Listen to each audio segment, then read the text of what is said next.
حضرت عبد الرحمن بن عوف رضی اللہ تعالیٰ عنہ یہ وہ صحابی ہیں جن کو نبی کریم صلی اللہ علیہ وسلم نے زندگی میں ہی جنت کی خوشخبری دی ہے۔ اور ان کے پاس بھلا کتنا مال تھا۔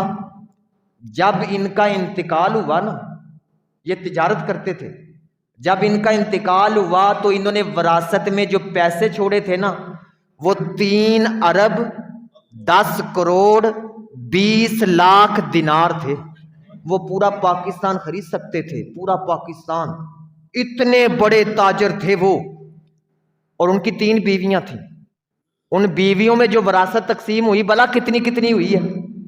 ہر بیوی کو، تینوں میں سے ہر ایک کو 48,000 دینار ملے۔ اور یہ کتنے بنتے ہیں؟ 12 ارب۔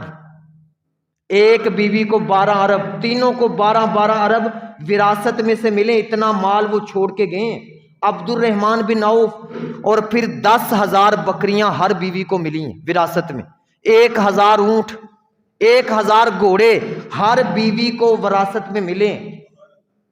اور پھر وہ ٹائلیں تھی، سونے کی ٹائلیں جو وراثت میں انہوں نے چھوڑی تھیں، وہ کاٹ کے جب اولاد میں تقسیم ہوئی نا، کہتے ہیں آریاں ٹوٹ گئی تھیں، چھریاں ٹوٹ گئی تھیں ان کو کاٹ کے۔ اتنے مالدار صحابی تھے۔ ان سے کسی نے پوچھا آپ کی تجارت کے اصول کیا ہیں؟ اتنی کامیابی، ان سے کسی نے پوچھا جی اتنی کامیاب تجارت، کیا اصول ہے آپ کی تجارت کے؟ انہوں نے کہا جی میری تجارت کے 4 اصول ہیں، صرف 4۔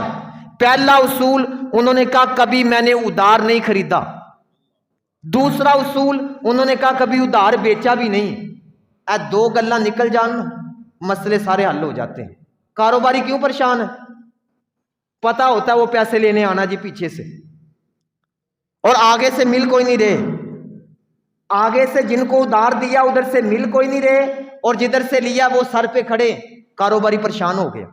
حضرت عبد الرحمن بن عوف فرماتے ہیں میرے 4 اصول، پہلا اصول ادھار مال نہیں خریدا، دوسرا اصول ادھار مال بیچا نہیں، اور تیسرا فرماتے ہیں میں نے کبھی ذخیرہ اندوزی نہیں کی۔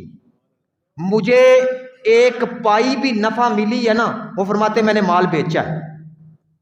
ہمارے تو رکھ کے بیٹھ جاتے ہیں نا کئی مہینے، کہتے ہیں جی ریٹ اوپر جائے گا نا، ٹھیک ٹھاک ہوگا تو پھر ہم بیچیں گے۔ کئی لوگ اسی وجہ سے تباہ بھی ہو گئے، ان کا مال برباد ہو گئے۔ وہ اسی لالچ میں بیٹھے رہے، مال کو رکھ کے نفع زیادہ ہوگا ہم مال پھر بیچیں گے، وہ آہستہ کر کے نفع ہوا ہی نہیں، آخر کار ان کو تھوڑے باؤ کے اندر وہ مال بیچنا پڑا۔ حضرت عبد الرحمن بن عوف فرماتے ہیں میں نے ذخیرہ اندوزی نہیں کی، 1 پائی بھی مجھے نفع ملا ہے، میں نے مال بیچ دیا۔ حضرت عبد الرحمن بن عوف نے 4 اصول بیان کیے، ادھار خریدا نہیں، ادھار بیچا نہیں، نمبر 3 ذخیرہ اندوزی نہیں کی، آخری اصول آپ فرماتے ہیں میں نے کبھی سودے کا عیب نہیں چھپایا۔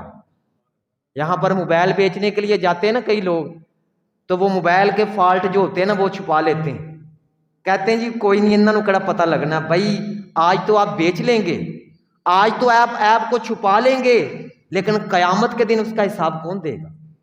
یہ حساب دینا پڑے گا قیامت کے دن۔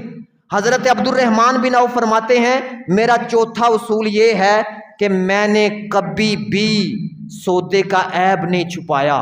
یہ تجارت یہ بھی عبادت بن جاتی ہے اگر اسلام کے طریقوں کے مطابق ہو، اسلام کے طریقوں کے مطابق ہو۔ ہمارے اس وقت کاروبار ڈاؤن کیوں ہو جاتے ہیں؟ جھوٹ آ گیا، دھوکہ آ گیا، توکل ہی نہیں۔ سچ بولیں گے لوگ سمجھتے پتہ نہیں چیز نہیں بکے گی۔ میں نے کئی بندوں سے سنا انہوں نے کہا جی جھوٹ ماڑا موٹا بولنا ہی پیندا ہے۔ کیوں بولنا پڑتا ہے؟ کیوں؟ اپنا اٹل اصول بنائیں کہ ہم نے بات سچی کرنی ہے، دھوکہ نہیں دینا، ملاوٹ نہیں کرنا۔ کاروبار کے یہ اصول بنے ہوں تو اللہ برکتیں عطا کر دیتا ہے۔